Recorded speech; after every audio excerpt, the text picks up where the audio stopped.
we're here. Hello there, everyone, and welcome to the CCA podcast. My name is Mizuno, and I am joined by the ever so lovely Grace of IPL fame. Hello, Mizuno. This is very, very wonderful. I'm so happy to be here. This is an honor, if you will. Anytime CCA hits me up, they're like, we want you to come in for this thing, and we're going to sweeten the deal. Mizuno's also going to do it with you. Are you in? And I'm always like, I'm in. I'm in there. No, As seriously, soon I'm as they like, message me. Yes. I'm the bait at this point. No, but it's like mutual bait. Like, this is It's perfect. mutual bait. No, seriously. Welcome to the show, everyone. I guess my fun fact for the day is that, you know what? I did not prepare for this part. Oh. Uh-oh. Uh-oh. I got Do you. want me I to got you. Okay. I got one. I just came back from a girls' trip. Boom. That's my fun fact. This is big, though. Girls' trips are quintessential, if you will. No, To everything. seriously. I feel like my chakras got aligned. Oh. Like it was fantastic. And I'm not spiritual by any means. This is way That's too true. TMI, but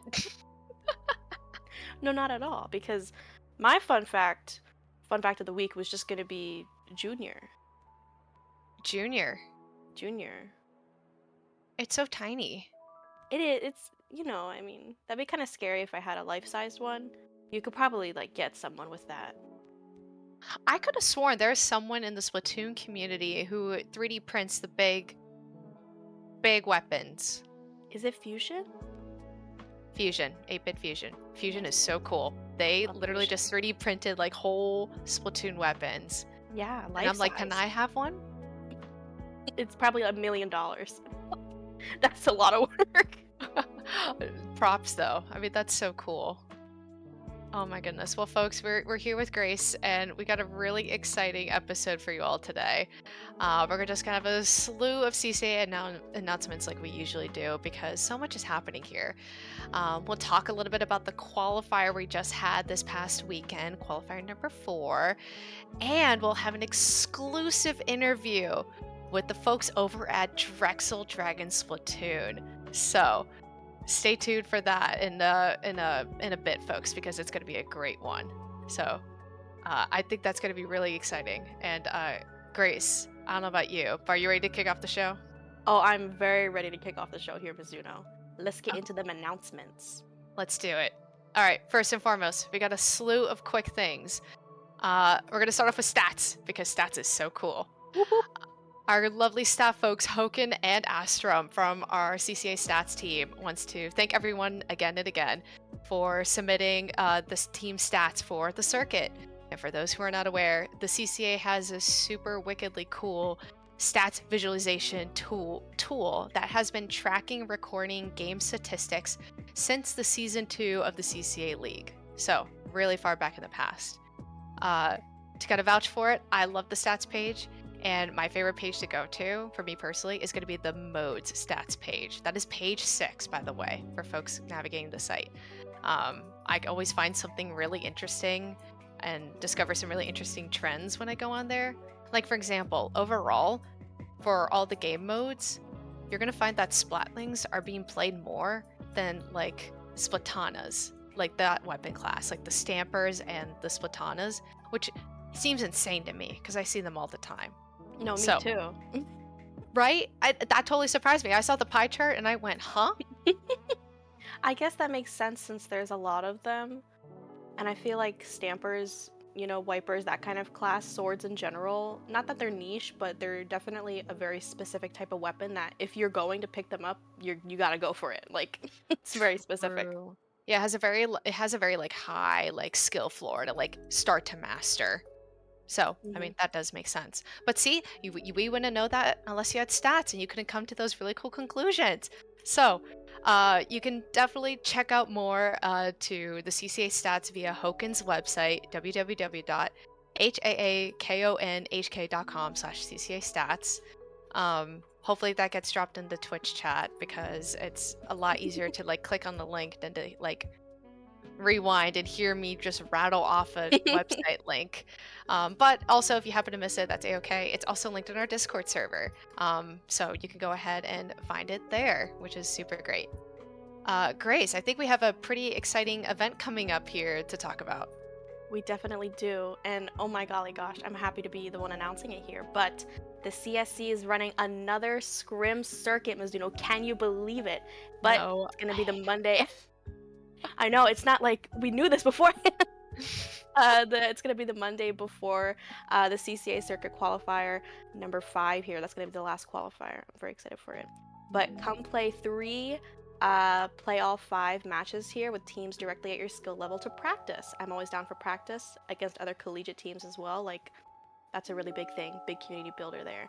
Signups do close though Monday at 8 p.m. Eastern, and the tournament starts at, or rather 6 p.m. Eastern, and then it starts there at 8 p.m. Eastern. So you can find out more info on the Collegiate Scrim server Discords or Collegiate Scrim Circuit Discord server, and there's hopefully going to be a link in the chat because Mizuno, I can't read that link out loud. It's a lot. It's long. I can't do that. No, We'll it's be way here too all long. day. We'll be here all day, all night, and we'll go into the next day too. So there's no need for that. Yeah.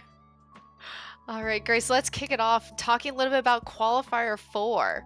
We're going to do some recaps here of the divisions that went on throughout the weekend. So I'm going to kick things off and talk a little bit about Division 4 because it gives us a nice little sneak peek into the interview we'll have a little bit later tonight. Oh So, my goodness.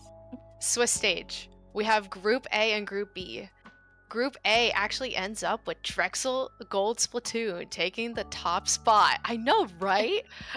Taking the top spot in a 4-0 sweep, which is earning their first ever top seed spot in a qualifier event and a first 4-0. So Grace, honestly, that's pretty impressive to do that in a Swiss stage in these really competitive formats. We were incredibly proud of them. We were popping off in our chats. They were like, "We went undefeated," and we were like, "Oh my gosh, oh my gosh!" Like we're like this with our second team over there. So we were very stoked, like as stoked as them, probably, maybe even more. Mhm.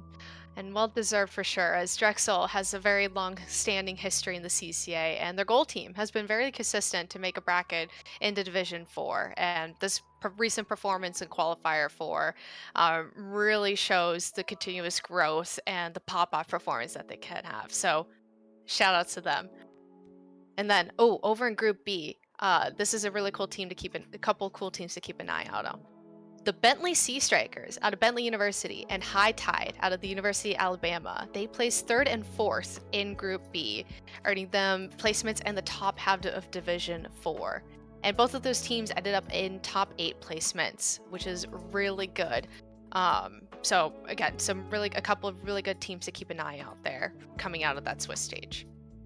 And then a little bit about our bracket stage.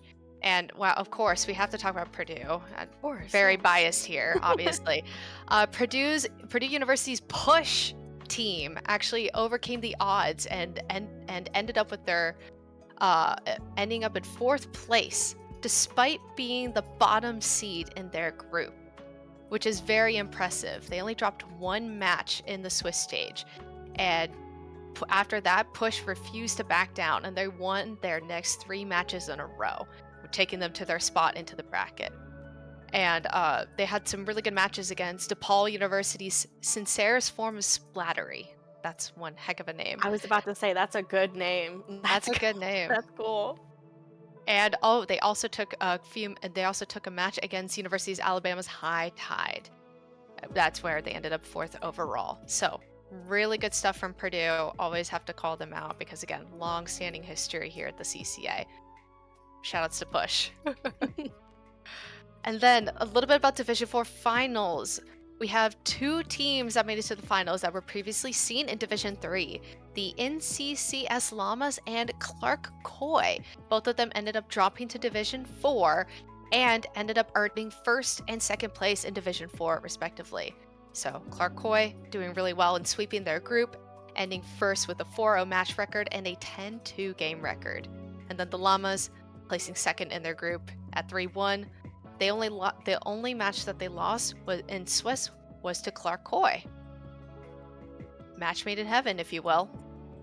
And then, of course, that's in Swiss. Into bracket itself, these 2 teams met up in finals, and with the Llamas taking the crown. So really cool performance from both of these teams and kind of seeing the story play out in Division 4. There's always something happening in these lower divisions, and always have to keep an eye on those. Definitely. And like the whole we're gonna beat the team who beat us originally in the Swiss stage, like that's always super cool. Like those kind of rivalries are really the teams that you end up either being really close with or you scrim a lot and get the best practices out of. Exactly. So definitely, folks, to keep an eye on these teams as we head into the last qualifier coming up. So Grace, take us through Division 3. What's going on there? A lot is going on here. So first Mhm. of all, a circuit newcomer here, UGA Black, swept Swiss this time around. Mizuno swept it. A circuit newcomer. Like, that's crazy. That's a It's bananas. right, like, but that means that being the only team in Group A to maintain a perfect 4-0 record here. Very, very cool. They had an exceptional performance, not dropping a single game and earning the first seed in bracket as a result of that here. Very, very big tournament for them there. That's huge. Like, they should be patting themselves on the back right now. It's really cool. But there's some other high performance as well here in the Swiss Group A for Div 3. Shout out to Div 3 veterans here, Champlain Seafoam, Nautical Port, Executioners. They continue to maintain their high records with scores of 3-1. Again, very, very impressive. When you're in these divs, you're up against teams of your skill level constantly. Going 4-0, 3-1, it's all very, very impressive. They should be, Mm. again, patting themselves on the back. A lot of pats all the time. But returning from Div 2 here is a notable Cinderella team, Bobble Hat Gang. I did have it explained to me what a Cinderella team is, but it's basically a really cool team. So yeah, Mhm. simplified for Very, everyone. very cool. But right, so they returned from Div 2 here from Qualifier 2. Happy to see them here, but they're returning to an environment that fits them for what they're best at here. You know, circuits versus leagues. It's happy to see teams kind of measure up differently in different environments here. They continue to do well as well with 3-1 record like the other three veterans that we saw earlier. Incoming from Div 2 as well, UCF Knights Rising entered Div 3 with a rousing performance, gaining a 4-0 record with only one game dropped here. Again, very impressive. We're gonna keep patting we're gonna keep patting ourselves here. But to shout out some other high performers, HLG Gold ascended to Div 3 after a phenomenal Div 4 performance in qualifier number 3. Their Swiss results show them off to a really great start, attaining a 3-1 record as well. Vespa enter Salmon. They jumped into Div 2 with a 3-1 record, evidently being more comfortable here in Div 3. So again, happy to see them. Everyone pat themselves. But we're not done yet for the Swiss stage. UCSD Esports Navy continue their solid record from Qualifier 3, scoring again a 3-1. Everyone pat yourselves, pat yourselves. So proud. These Yeah. teams are just so cool. Yes, and I'm happy to see a lot of different names. I think it's cool to see from a lot of different colleges as well. And I get so happy to see how many different schools come out. But I'm not gonna ramble. It's time to get to the bracket stage, Mizuno. The Woo. people, that's what the people came for. um, but right in here, so Div 3, the bracket stage, as projected in Swiss, UCF Knights Rising, they're gonna take the belt. I don't know, this isn't wrestling, you know. But they're gonna win here. They're gonna be the victors, rising to glory as the new champions of the qualifier Div 3 and dropping no games on the way. We're gonna pat. I'm not even gonna start saying it. I'm just gonna start doing it, and you just have to follow me. All right. So standing in the way of their march to victory was the Holy Snail, Nautical Port, other high performers like Vespa Enter Salmon and Champlain Seafoam. We called out a lot of these folks earlier too, as well as in the Swiss stage. So, again, people stood in their way, but they still rose to it. UCF Knights Rising. You already know. Champlain Seafoam already had a great run in Swish, but they really shined in bracket, which is common for a lot of teams here, so I'm happy to see it. In order to get to second place, they did have to upset some higher seeds, HLG Gold in quarters and UGA Black in semis, who, again, that perfect record in Swiss, so that's very daunting there. The latter of whom had defeated them before in Swiss. Again, like coming back to beat the team that beat you previously is very, very exciting. It's a very impressive run by Seafoam, and it really shows off their adaptability in a competitive environment and an excellent improvement in bracket performances compared to other qualifiers. Happy to see them growing. Another team here, or a few other teams to shout out rather, is going to be Vespa Enter Salmon and UGA Black. They had fairly smooth runs throughout bracket before, meeting for their third place in the match in the finals, with the former defeating Are You Ready and UAH Blue before falling to UCF Knights Rising, our champs, and the latter defeating Cut the Hook and Bobble Hat Gang before being upset by Champlain Seafoam. Vespa Enter Salmon, though, was able to comfortably take the third place set in a 3-0 victory here. Mizuno. That was a lot. That was a lot of teams, a lot It's a of lot. info. It's a lot, but it's great to see a lot of these teams also finding their rhythm in Yeah. divisions that, coming from a Division 2 to Division 3, that might be a little bit tough because of the dynamic seeding component that is happening here in the circuit versus the league. But now you're finding these teams are going to have really good performances and finding that really nice fit. So Mhm. I think, some of these performances that these teams had, Vespa, Intersam, and Champlain, UGA Black as a newcomer got into a really nice spot, right? Going undefeated in Swiss and doing really well in bracket. That's a really good home for them, and they might be able to continue to have really good performances heading into this next upcoming qualifier. So, I mean, Grace, these are just really cool teams. Definitely. And I like to see a lot of momentum going into the last qualifier as well. Like people continually growing, not being stagnant. It's like it doesn't just end when you qualify or get enough points to be on that leaderboard. It's still a fierce competition up until the finals. Absolutely. Well, hey, we love fierce competition, and Div 2 can get pretty fierce, get Oh pretty yeah. feisty, claws coming out type of deal. I say that as I'm looking straight at the Garfield behind you. Oh no, don't. Garfield does not have any claws, y'all. No, he's Garfield got would never. paws. He's He's got got grubby paws. he's got grubby paws. Oh my Grubby god, paws. this is such a Lasagna. terrible tangent. Oh my god, let's get back on track. Let's Okay. talk about Div 2. Let's talk about Div 2. So, kicking off with our Swiss stage, our highest performer in Group A is going to have to go to our circuit newcomer, Daybreak, which actually is a team with really rich CCA history. Okay. They started off their day with a clean 4-0. You love to see this sweep. And this had earned them the highest seed in Division 2. So, really good start for Daybreak here, and during their first qualifier into the circuit, and also going 4-0 Division 2. Very saucy. Some other teams, notable performers in Group A, same group. Let's take a look here. Some other veterans of the division that are pretty comfortable in this wheelhouse, like Crab and Go, and that's dangerous, scoring Um, 3-1 in this qualifier and ascending once again to bracket. Um, that's great. that's really good. Good job. We're so Um, proud of you. you're so cool.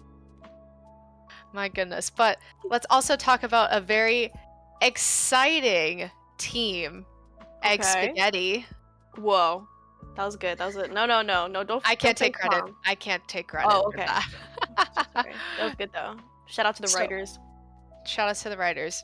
A very exciting team in Egg Spaghetti. Previously, were sitting in Division 1, moved down to Division 2 for this qualifier, and they were able to get a really good spot here in Division 2 and earned them a solid record of 3-1 in the Swiss stage. So that's really good, right? I'm sure heading up to Division 1, that is a very big beast to conquer. And it's okay getting bumped down to Div 2 because then you're able to really get some good matches here. So, really exciting stuff for Egg Spaghetti.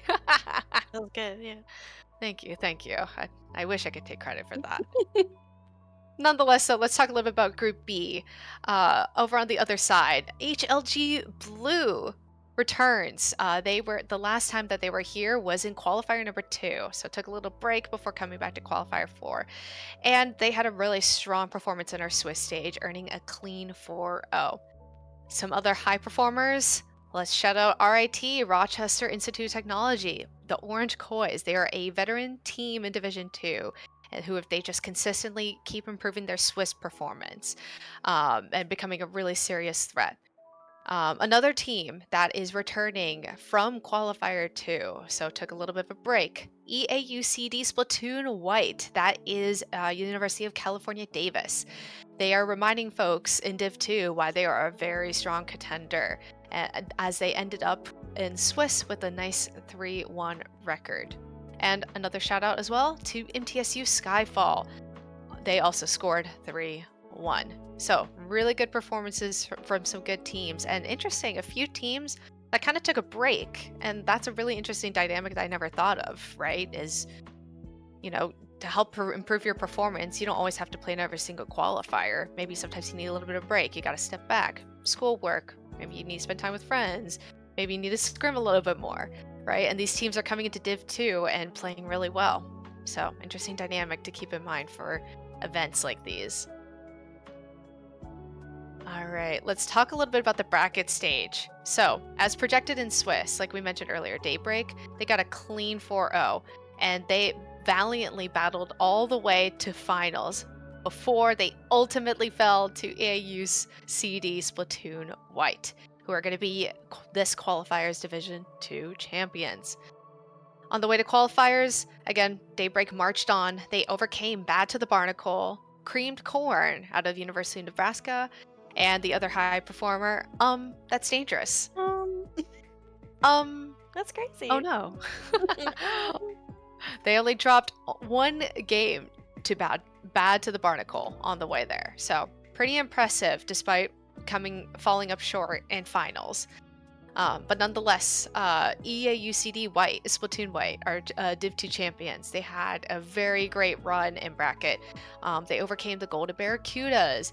They upset the third seed Crab and Go, who got their fame back. Oh my gosh, and I believe it was qualifier 2 for having a crazy run in Div 2. And then they also overcame the other top performer, Egg Spaghetti. So, very cool stuff there. And then a couple other notable teams that did really well in bracket. Once again, that's Dangerous and Egg Spaghetti met up in the third place match. So these recurring teams that just keep doing well in Swiss, coming in and just continuously performing in bracket, doing incredibly well there. Um, that's Dangerous overcame FSU Garnet and also upsetted RIT Orange Kois on the way over to meet Daybreak. And then Egg Spaghetti also scrambled up UNM Esports and Coyotes. Wow, That was that a was good one. wow. I cannot take credit for that either. I'm gonna talk to our scriptwriters and ask who is the pun master of these. My bets are gonna go to Krona and possibly Cyan. Those are my bets. Dare I say, these are excellent. All right, I'll see myself out now. No, it was good. It was good. That was great, Grace. That was so good. Thank you. Thank you. But, and then just to wrap things up here, Egg Spaghetti is going to be ending up taking the bronze medal with a solid 3-0 victory once they finish their semifinals run. So, very exciting Div 2. Lots of action there.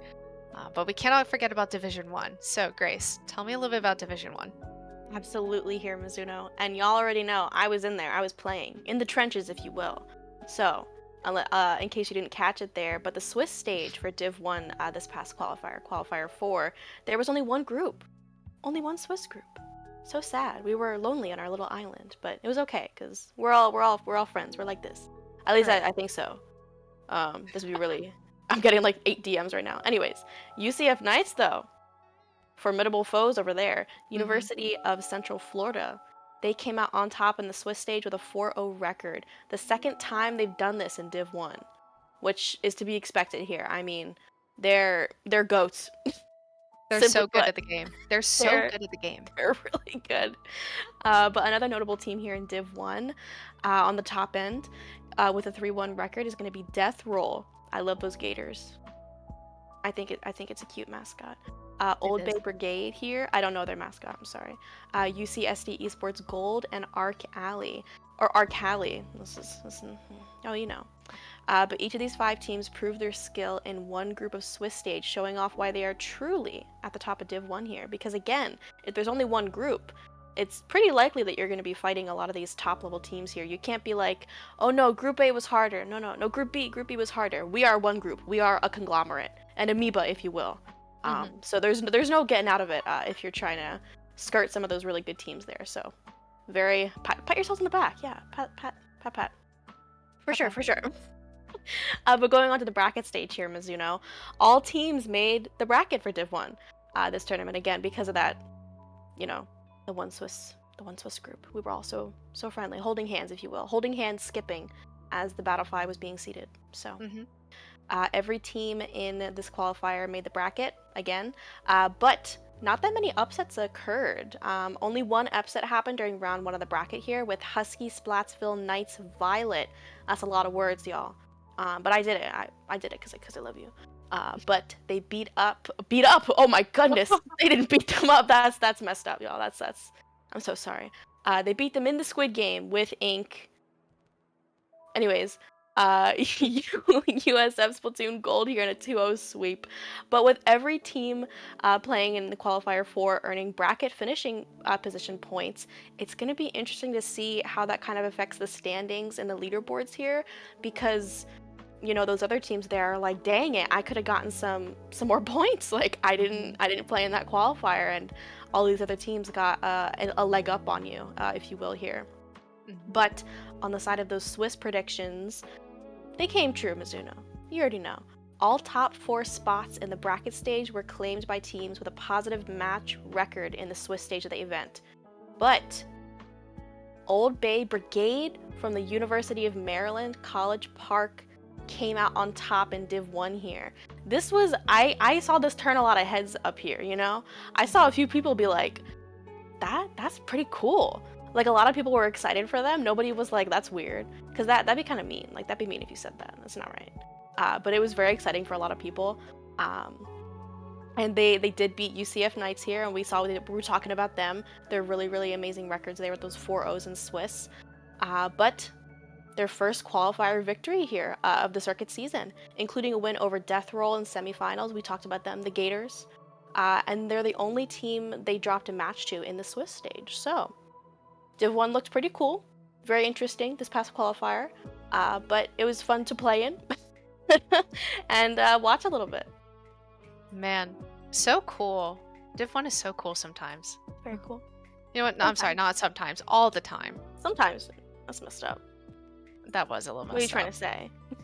I mean, you were saying earlier that USF was trying to beat up teams. No, We're not no, trying to no. have No, that. no. They were the ones getting beat up. Oh, they were getting They were yeah, the they yes. were the victims. I did Yeah. take their lunch money. I needed it. So sorry about that. Yeah, you ruffled their school clothes and took their lunch money and you shoved them into a pile of mud. Oh. Mud? That's messed up. I was thinking like a locker. Oh, that no, I'd say that's even more messed up. That is you're like no, I'm okay. like, "Oh, recoiling. Oh god."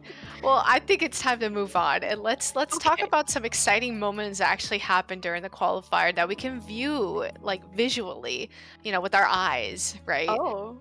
Uh, so for folks who aren't aware, we always ask our players to share some really cool, fun clips that they have from when they play in the qualifier because we can't catch every single match. We're not super women here. So if you are playing in our qualifiers, don't forget to share those clips that you have in our CCA Circuit Clips Discord channel. So Omazen, get ready to roll that clip. I'm not sure how this is gonna work. It's fine. Things are loading. I think he's okay, got it. Here's the first clip. Okay, we're going. We're viewing it. Okay, it's this really cool ink brush player just coming in with the double zones here on Umami. It Whoa. gets like 2 random picks. What 3 random? Hello? Hello? Oh. Oh. Wait, Mizuno, what? no way. The brush quad? Is this the replay? Oh wait, replay. We're playing it again. You No, we already need to know. play it again because We're I gonna didn't my analyze it. brain didn't comprehend that. They're so good I couldn't even look at it. Wait. Oh, they got the pick from the killer The whale, I think. Oh, I thought it was a bomb. Okay, we need to say this one more Okay, time. one more. One more time. Run it back. Run it back. Run it back one more time. Penny for whale. You already know. Okay. Yes. No. Yeah. Wait. Oh, and the help of the Zuka, that helped too, I bet. I Oh. bet that created a lot of pressure. That was a really good combo there. Yeah, and I mean, talk about team coordination. Like we talked about that Zuka there, but their teammates were ready to follow up off of them when they were pushing up, especially with Whale. If you don't follow up on that puppy, it's over. No, It ends, and then you just sat there and did nothing. So, props to them. This is a good clip. props. That was a good clip. Well, that clip came courtesy from the Llamas versus Clark Coy. That was game 2 of grand finals in Division 4 top cut.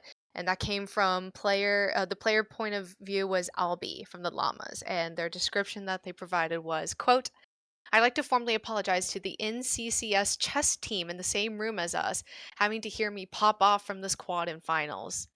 No way. Um, yes, why? The chess team heard some random person yelling about popping off. Okay, almost in. Roll the second clip. Let's see what's happening in this one. Oh, we're in Rainmaker. No way. Oh, the flank. I was gonna say to stop overtime, but they do not have the lead Mizuno, so we're about to see how this unfolds here. They're gonna be popping with the Zuka, which I've got to appreciate here. And they take it from the greats. Getting the No lead from the greats is way. super, super risky, and I feel like their opponents they are probably not expecting that. So, spur of the moment play. That was good. Good again, good team coordination. Like, I pat yourself on the back. Pat. Pat yourself on the back. No, that flank was crucial. It goes to like the communication point too, right? Like you Mhm. have to be, even if you're holding on to the Rainmaker and you think you're safe, you have to like be on it at all times. I've learned that the hard way too many times. I understand your pain here. But that lovely, lovely clip comes from Div 3 Top Cut, round one of Top Cut, that is there. Ooh. UGA Black versus Cut the Hook. The POV is from Schleimball from UGA Black. I like that name, Schleimball. It's good. Rainbow. It's almost as good as it's dangerous. It's really good. I like funny names. But I mean, they described it as a wild flank that turned the tides of the match, with UGA Black winning 2-0 there, and I agree. Wild flank coming all the way around from the side when your opponents aren't expecting it is really, really crucial in really fast-paced modes like Rainmaker. Mhm. Well done, well done. This last clip here. Oh, I see a Oh, blob point of view. This excites me. this does excite me too. And oh, uh-oh. Something terrible's happening, Mizuno. They just lost Oh, the Rainmaker. Oh my, and and no, the blob. They're the one who grabbed it. and they gotta take this over. They gotta take a lead here. And this is really risky. Oh my god, the Oh Kraken. my gosh. What? What? There's no way. Girl, what?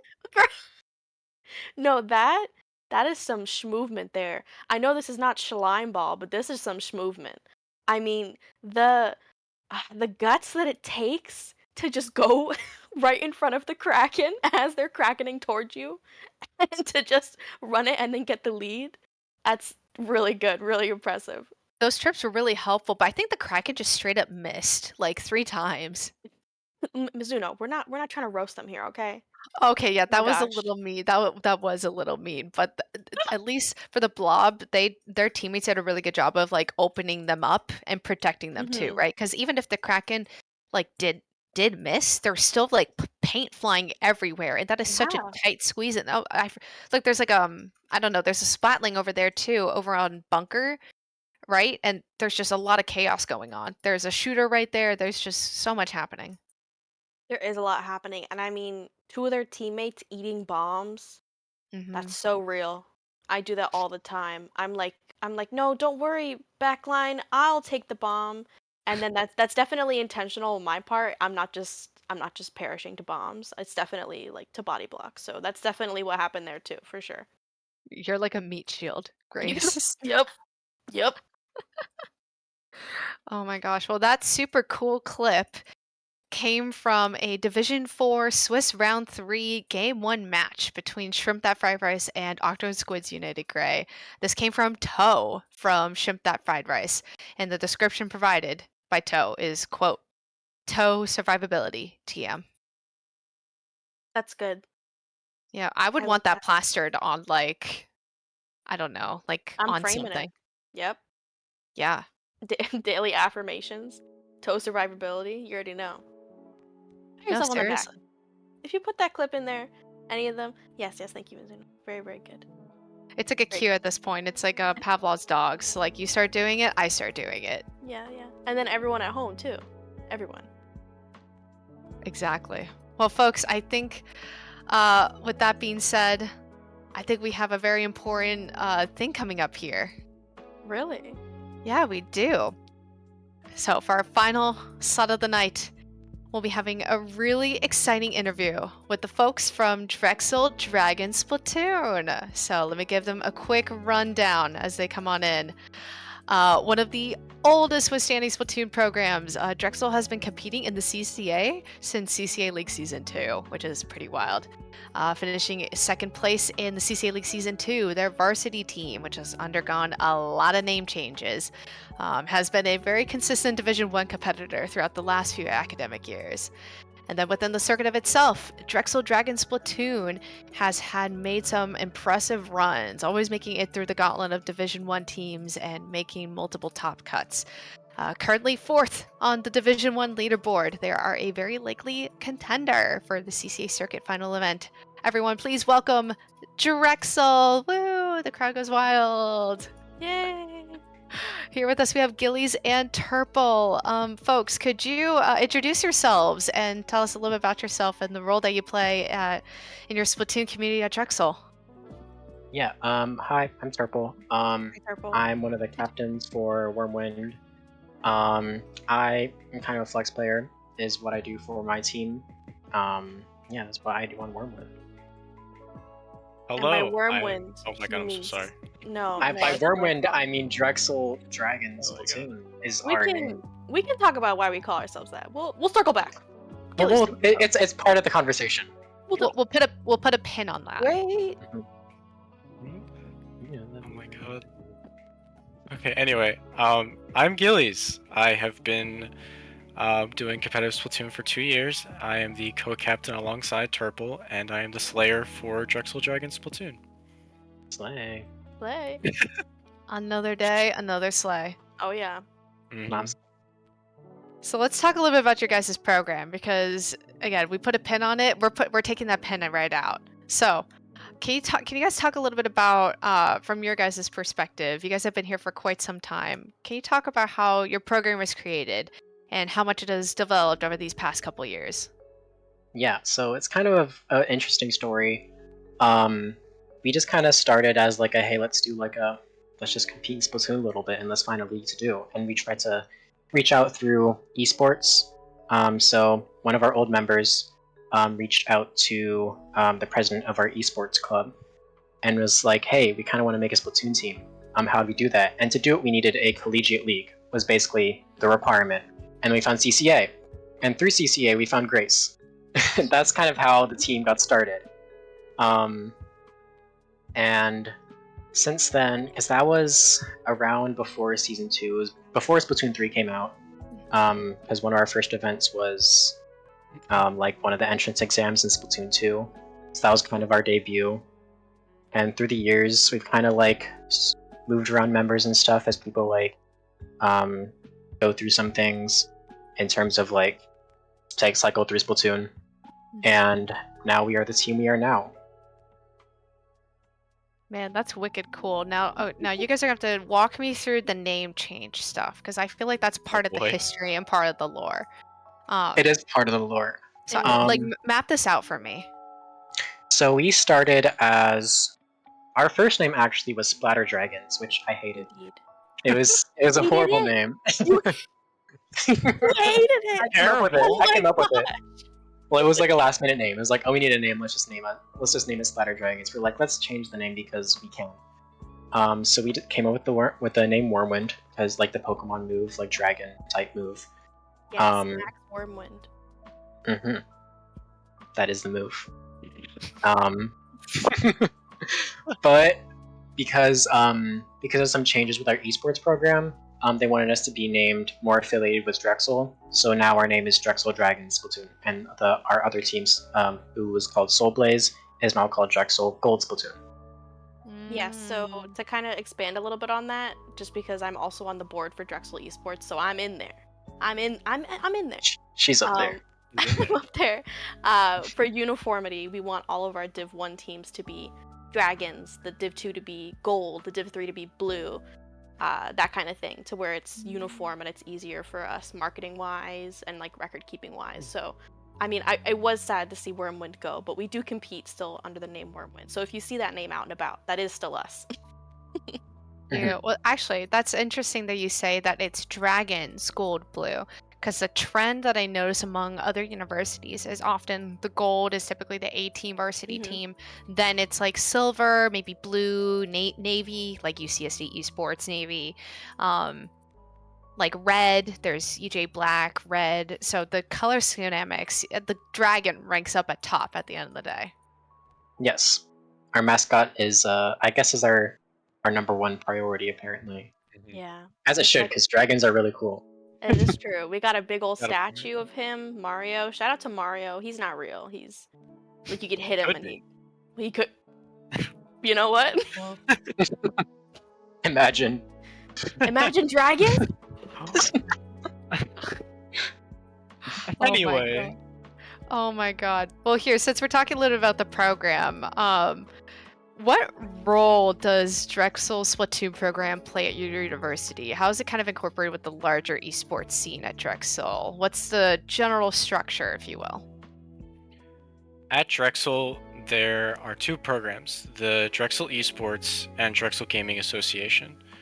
And we fall under the Drexel Esports. So I think something we really like to do is kind of gather the two communities together and represent. And yeah, we play a lot of competitive, they play a lot of like casual things. So we like to come together and just kind of do each other's events and have fun and all that kind of stuff. Oh, interesting. So it's kind of like that's split up there. I see what you're saying. Mhm. That's cool. Well, now I'm gonna give you guys like a soul-searching question for a minute here. Oh, For each of you, and I'm gonna include you and Grace into this one as well. What does collegiate Splatoon mean to you guys?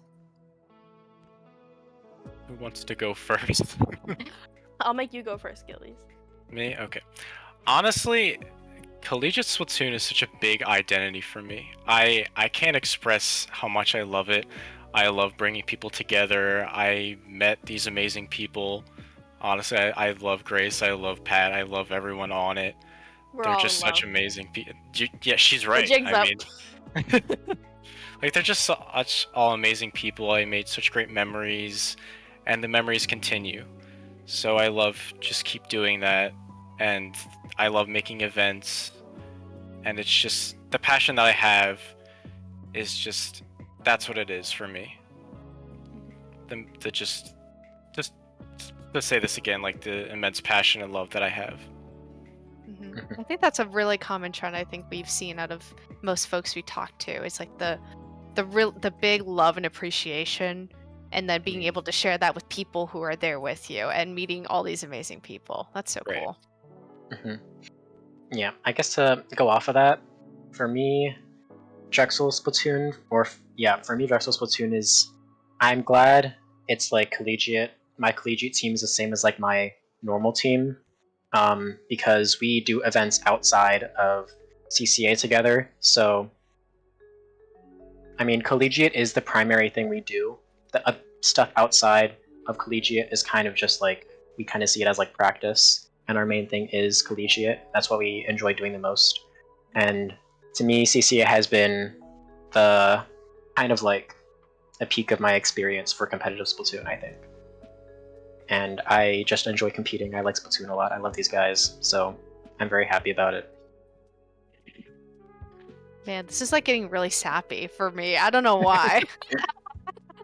Well, that's No, because, I don't know. I don't know. Oh We my love each gosh. other so much. I don't know. I love it. Um, All right, Grace, your turn. Yeah, unfortunately. This is a very loaded question. I mean, I'm involved with a lot of Splatoon stuff, like tournament side, commentating. I went to my first LAN, Riptide 2024. I'm involved with collegiate Splatoon at Drexel. I've got like my, I was gonna say my toes in everything, but that sounds weird. I'll leave it to the toe guy with the clip. I like them better. But really, like I've kind of, I have my roots everywhere. But the answer for like what does it mean to me and why is kind of like a sense of community and belonging, and also pioneering for a game that I think deserves to have coverage and love in esports in general. I think collegiate esports is a really big pipeline to bigger and better things. I think it's very attractive to sponsors. It's attractive to stats wise. Like CCA is flourishing for good reason because of all the passions that you guys put into it. And I think that that's a really big pipeline to make Splatoon as a competitive game, as an esport, better too. So it matters a lot to me to flesh out that sense of the community and to do what I can on the Drexel side, on the IPL side, on everything, to commentate with you guys, to kind of help make it better than it was when I came into the community, if that makes sense.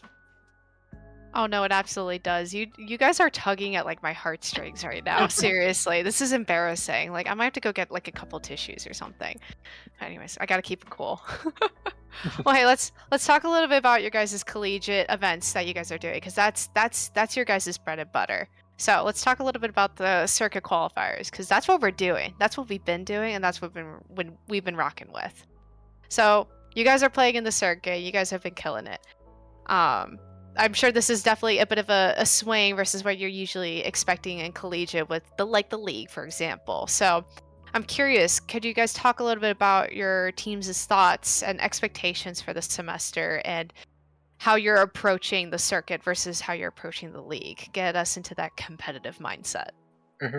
Yeah, so kind of how we've been approaching it compared to how we've approached things like the league is more of like a general kind of fundamental standpoint rather than this is our next match and this is how we're going to like do this next match and like plan specifically for this next match. It's more just like we're just gonna get better is kind of been our game plan. Especially now that for this season we have 5 people instead of 4 on our team, so we do have to like switch out quite a bit. For the league, that would usually take into account like, oh, you set up for this match, you set up for this match. Now we just kind of do it like on the fly. In terms of like what we're expecting from the qualifiers, I mean, to be honest, I don't have a specific goal personally of doing the qualifiers. I just like winning. I like competing. Not like winning, but like, you know, everyone likes winning. I like competing. I like doing well. And I think we have been doing well. We've been performing well. And I guess I care more about like feeling like we're performing well rather than just winning. Man, that's good. Gillis, do you have anything to add there? Do you have any personal expectations versus Turple? Honestly, I think everything that he said was great. We've been doing really well this season. We've worked really hard. We've kind of just been experimenting with a bunch of things that we've known has been working, and it's all felt really good. So honestly, the biggest thing for this season is to just keep it up, have fun, and keep at it. No, Yeah, I love and that attitude. yeah, to add on a little bit, I want to give a big shout out to one of our newer members, Max Mix, had 0 competitive experience. 0, zilch. Like they are, and they've grown so much. And I mean, I think that that's a really big thing about collegiate stuff too, is that you're not like forced to be in a community, but you have people around you who are like, well, I already feel a sense of community to be on the team with you. I'm not gonna leave you high and dry if you underperform. I'm not gonna be like, guys, I just got into +3. I'm gonna dip now. Like I'm not. Nobody's gonna do that. We're stuck with each other for as long as we're here together. So being able to help each other and uplift each other has been a big thing too, and that is a lot of that growth that you've been seeing in the league or not in the league, but in the circuit format as opposed to a league format from us, is because, you know, because of the roster changes that we've kind of had. So. Man, that's so cool. Well, hey, you guys have been around the block in the circuit so far, hanging out in Division 1. You know, you guys are like, you know, pinkies linked and everything, like all friendly and cute. But how have you guys have seen the landscape of Division 1 change since the start of the qualifiers? How does that make you feel as you headed to the 5th qualifier? Something interesting is that there always seems to be like a different top dog every qualifier. We haven't gotten into the top 4 in any of the qualifiers. We've been pretty consistently getting into the bracket at minimum. Quite a few of the events we've been in top 8. It is interesting to see like that it does change every qualifier, despite it being similar teams a lot of the time. So, I mean, for us, if we're getting into the finals, something important is to note like which teams are important to look at in terms of like our strategies. But it is kind of hard to like adapt properly because it keeps changing. Like different teams keep flourishing and popping up and doing well. Yeah, honestly, to continue off that, I'm sorry, I didn't mean to cut you off, but Oh, go for it. honestly, yeah, because the difference between this and the league system was, okay, this is our match, against like PSU or Banana Split or something. We know they're good. We have to prepare, and that's what it was. And now it's like, okay, who's gonna be on top this time? Who's going to be running what, who's going to be doing what, and it's like a mystery every week, and I think that's the really fun part about it this time around. Honestly, personally, I like this format more. It's a lot more playing, it's a lot more experimenting, it's a lot just more things in general. So it's a lot different, but it's really fun, it's really interesting, it's really engaging. Man, that's great to hear. I love hearing the positive reception to things like the circuit. But don't worry, folks, the league is still waiting for everyone in the spring. I promise. Dad will come home with the milk. At the end of the day, I still love the league. Me too. Exactly. Yes, me too. Exactly. Well, hey, as we're getting closer to the end of the circuit season itself, we're rapidly approaching the finals event. We mentioned earlier, your team is currently 4th in the Division 1 leaderboard with 1,050 points.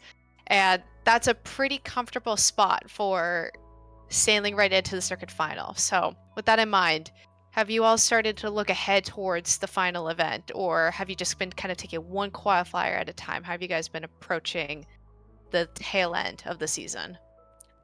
To be honest, oh yeah, you can go ahead first. I ponder a little bit. Okay, that's fine. Honestly, I think we've been looking at the finals event quite a bit.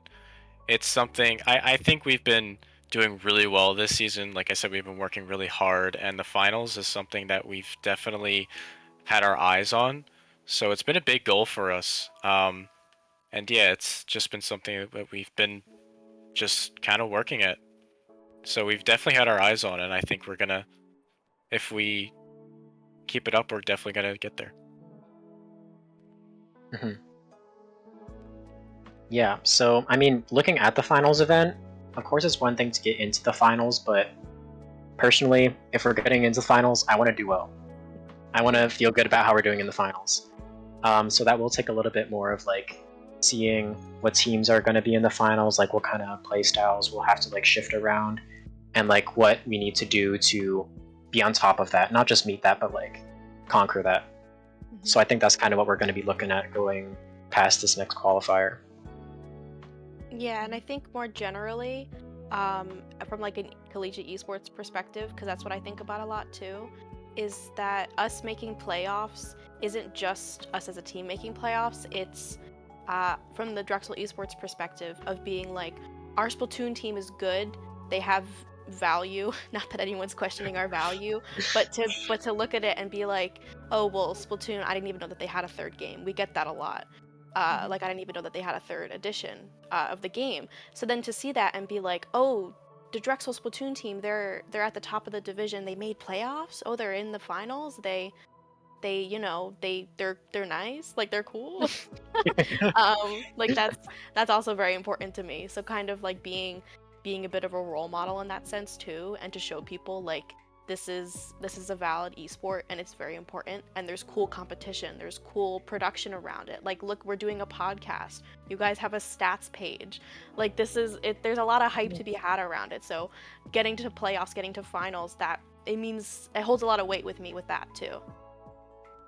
Right, exactly. And like the value, I love how you bring up the value of the program, right? Because it gets more eyes onto it, right? There's more potential for the growth of the program in the future too, when they see that there's sustainability in how the program is actually performing. So I love that point there, Grace. That's really cool. Well, you know what? Actually, the circuit finals event itself, let's talk a little bit about that, because I keep forgetting this, even though like I helped formulate the whole thing. But the finals itself is pretty hefty for our Splatoon teams, I think. It is a 2-day format with day 1 being a modified Swiss stage format and then a double Elam bracket on day 2. So with the change in format and change in structure, how are you guys thinking about that? And do you think that is going to be something that's going to be a really big advantage, or is that something you guys are actually concerned about and have to do preparatory work for? What's the kind of mindset with the 2-day format for finals? I think with the amount of competition that we've been doing, honestly, I think we're ready for anything. I'm a very big optimist, and this might just be my optimist coming out, but I can't tell you how proud I am of us recently and just in general, but like we've just been growing so much, we've been doing so much. Like with the modified Swiss, we've been playing so much SOS that we're like almost used to it. um we've been doing that, we've been honestly that, but we don't touch low ink because of how much time how unbelievably time consuming it is, but we're still like used to all these kinds of different formats and stuff. So I think even though it might be a lot or it might be tough on paper or just something that might be a little tough, I think we can do it, and I think it is definitely something that we can overcome and do. Yeah, I'm personally really excited for the big finals event. We haven't made a CCA finals other than Div 2 finals, but we haven't made a Div 1 finals before. So this, if we do make finals, this would be our first one. And it is a big one. So I'm personally excited for that because it's a fun time. I love fighting all the other Div 1 teams. I just enjoy it a lot. Very fun. No, for sure. Grace, do you have any thoughts on the format? Considering I know you've been around the block with SOS, all sorts of things. I'm curious what your perspective is. Yeah, I mean, I got my start TOing low ink in 2020, so I know that format very well. That is my confidant, my friend, if you will. We've been a little distant lately, I will say. I'm an old grandma Loink. now. Sorry, low ink. Love you, Popgun. Love you, Brush. And Hoenn. They're in my walls. They're Big no. fans of them. But I think we have shied away a little bit from low ink, which I think when you see that format that CCA is going with the finals, you think of low ink usually, or you think of like a major. Which I think that it's very, very smart to make this look like a major because it is, if that makes sense. Like this is a collegiate major. It's not. It's different than having a final stream where it's only like an hour-ish long. Like this is a mega big event, and being able to see it measure up against other big mega events format wise is very, very cool. So I like the format. I think it's really neat, and I'm happy to be playing in it. Even if again, like we don't play them a lot with those kind of formats, but we can still do it. No, I love it. I think too, Gillis, your point about your optimism though, I'm hung up on that because I think it comes from a place of you have that optimism for a reason, and I think your guys' experience also demonstrates that optimism and that like confidence to be, oh yeah, we'll feel pretty comfortable heading into the finals. Exactly. Yeah.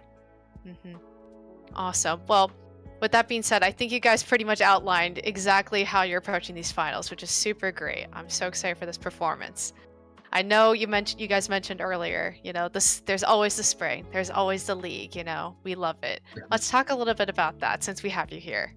Do you guys have any plans on participating in the league, first of all? I hope that's in the cards. Of course. For sure. Yes. I would say, I would say we're going to be here. None of us graduate this year, so we'll probably be here next year too. Probably. But yes. Where are you going? Yeah, I was gonna say. You can't leave. Don't leave us. We're here for a little bit. Yeah. Okay, that's good. Well, are there any other big changes to expect going from the circuit to the league that you're looking forward to? Probably wouldn't say so in terms of like our team's dynamic. We expect it to stay relatively the same for next spring. So it's just kind of going to be us grinding up in winter and getting ready for spring. Exactly that. Yeah. Yeah, on the Drexel side, like talking about dragons like us, definitely. But on the Drexel side in general, we do have a third team that will hopefully, knock on wood, hopefully they don't all quit because they hate me. I don't know. They could be listening in my walls. But we have this sort of. I don't think that they're all freshmen, but we have this kind of like freshman, newbie, new to comp team that we've been helping like coach up a little bit. It's been a huge team effort this entire season for the fall.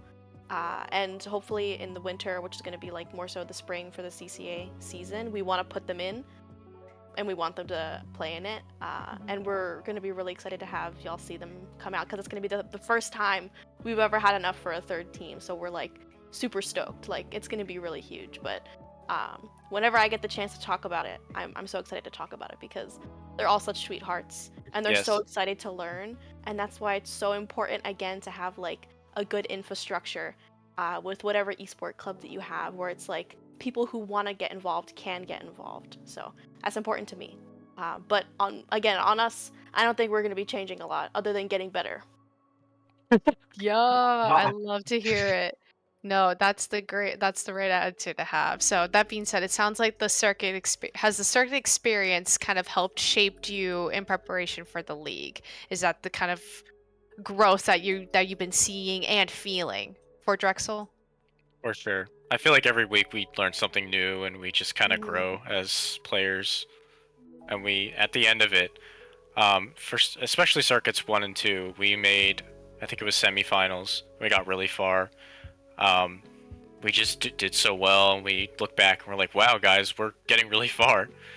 And I think that's just like the greatest thing about this kind of thing that, I mean, the league didn't have, but the league is still fun. I do really like the league.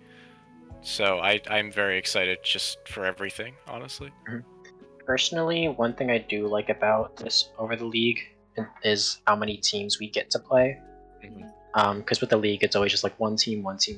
But with the circuit, you get to see all the other teams at the same time. And it feels a little bit different from things like other Swiss brackets in the general community because, I don't know, there feels like a little bit more of a community in CCA. So it feels like we're just kind of in like a bracket with like our friends. And that's great, right? It's being able to experience this whole shebang with all these other people together. I think that's one of the best parts of CCA in general, right? Whether it's the league or the circuit, another code of Pate, whatever have you. I think that's probably the best part. Man. Well, I think that just about does it for me, guys.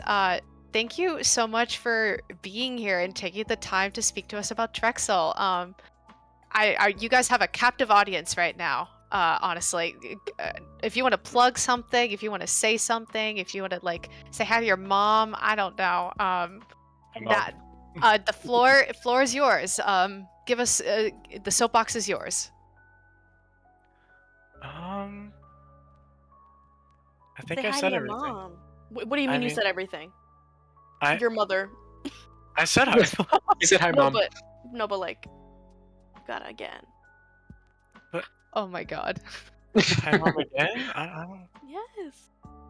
Oh, I already said it. This is why are you so against this right now? If I was a mother, I'd be very upset. I literally said it like twice. You have to say it again. Oh my God! Hello, Mom. Okay, that's good. Anyway, Pat, do you have, sorry. I don't have anything to plug. Nothing. You don't have anything? Nothing. What do I plug? I'm holding a chicken. What do I plug? Twitter. I don't really use Twitter anymore. I don't have Twitter anymore. Actually, I mean, you can still follow me on @derpturtle is my tag. Great tag. or on Blue Sky Turple. There you go. Finally, something. Follow me on Blue Sky. I just made an account. Oh my gosh. I'm like, here's a soapbox. You have a captive audience. They are like tied like down and like ready to go, and you're just like, I don't know. I don't know. Hi, Mom. Honestly, nah. If I actually had to say something, I was kind of thinking about it. I think the biggest thing, if you're struggling and thinking about getting into comp, just do it. Try to find try to find like the courage to do it because honestly, it changed my life. It changed it for such the better, and I can't tell you how happy and how many good things I am because of this decision I made 2 years ago to get into comp. So yeah, just do it, and it's great. I love it, and it means everything to me. Wait, he said. You pointed the wrong way. You pointed to Mizuno on my screen. It's mirrored. Oh my god, that's a plug. That's a plug, you guys. No socials. No, just hi, an Mom. Sorry, Mom. inspiration quote. I want to do an inspiration quote of my own, actually. I mean, you can follow me. It's Tubnug on Blue Sky and Twitter, but or in the SOS help desk, trying not to mald and get more gray hairs. I have a lot. It's a problem. But I think something that's also really important is folks who are maybe watching this about to go into college, or folks that are in college right now, and they're like, I don't really know anyone who would want to play Splatoon with me though. Like they're like, maybe I could do collegiate, but you, as somebody who's already in the scene, you have such a leg up and you can really help people grow. If you want to put in that work, it's a lot. It can be a lot, but I mean, it's very, very rewarding. I mean, going into Drexel Splatoon, I was one of the only people with comp experience. And again, like, Gillies is better than me. Like, he's been, Don't say that. everyone's grown Whoa. so much. Like, Definitely not it's, better. it's, we're, it's crazy how much you can see your fellow friends grow and get better when you just have to put in that little bit of work to sprinkle in and help them along the way. And it really does go a long way. So if you're thinking about it, you should do it, because you know more, and you can just, like, imagine you start here and then you go all the way up here, you're at here now. Somebody else is starting from here, but you can help them bridge that gap a lot easier because you have already been there. So just do it. Just do it. Do it. Do it. That'd be my mantra for now. Man, this is so inspirational, you guys. Like, I feel like I can go like conquer something. What the heck? This is awesome. Well, let's wrap this show up. Thank you guys so much again for joining us and for leaving behind with us these amazing inspirational quotes. And it's been great hearing about your guys' experience over in Drexel. And we hope to see you at a future qualifier, finals. We'll see you there. Alrighty. We'll see you Have a there. good night. Thank you so much. Thank you guys for having us. Yeah, It's been Thank wonderful. you guys. Bye bye. Get them off. Bye. Get them off the screen. That's my cue. I'm like trying to tell our producer, like, make it obvious, like as if he's not actively listening. I have full trust in him, but I'm still badgering him. Anyways, that does it for our God, what number is this? 29th episode of the podcast. Holy moly, that's a lot. So quick reporting reminders before we dip for the night. Qualifier number 5, it's rapidly approaching. We were just talking about it. If you haven't signed up already, you should. It is this upcoming Saturday. Deadline closes Thursday, next Thursday as per usual at 11:59 p.m. ET, 8:59 p.m. PT. We will be in the help desk as per usual, just waving around our hands like a bunch of crazy people. Please sign up, and please sign up in advance. Please and thank you. And then for the podcast, episode 30 will be next Thursday at our hopefully usual time. We'll be taking a look at some of the key teams competing that have competed and that will be competing in the qualifier, excuse me. And we'll be talking a little bit about wild cards and the leaderboard. So that'll be super exciting. With that being said, credits where credits are due. Our lovely producer, streamer, host, Omazen, my very good friend. He's always great behind the scenes, a huge help. Loves hearing us yap.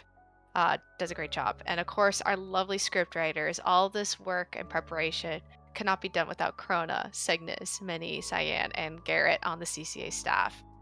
And also a huge thanks to Grace. Grace, you showed up. You're so great. Oh wow, thank you so much. Well, thank you for showing up and all that you do. Anytime, bestie. Always. But that just about does it. Grace, do you want to give a final plug for old time's sake? For old time's sake, support CCA, play in it, watch all the content, support it on socials. interact with it, watch the streams, and get involved. It's a huge backbone for the community. I really, really believe that. That's going to be my last plug. I love it. Well, I'll do the same. I have a Twitter. MSU_0. That doesn't matter though. I don't touch that thing. What matters more is if you follow CCA_Splatoon and do that on Twitch, on Twitter. We got a Blue Sky now. Actually, that's a great This is plug. We big. got a This is Blue big. Sky now, so be sure to follow that. I think it's CCA_Splatoon. Oh God, I'm such a bad head TO of an org. It's probably that or CCA.Splatoon. You'll figure it out. You'll find us. Find it. You'll find it. It's Blue Sky. It's not that hard. Nonetheless, thank you folks again for joining us in tonight's episode of the CCA podcast, and we hope to see you all at a future stream at a future time. So thanks again. Ta-ta. Bye-bye. See ya.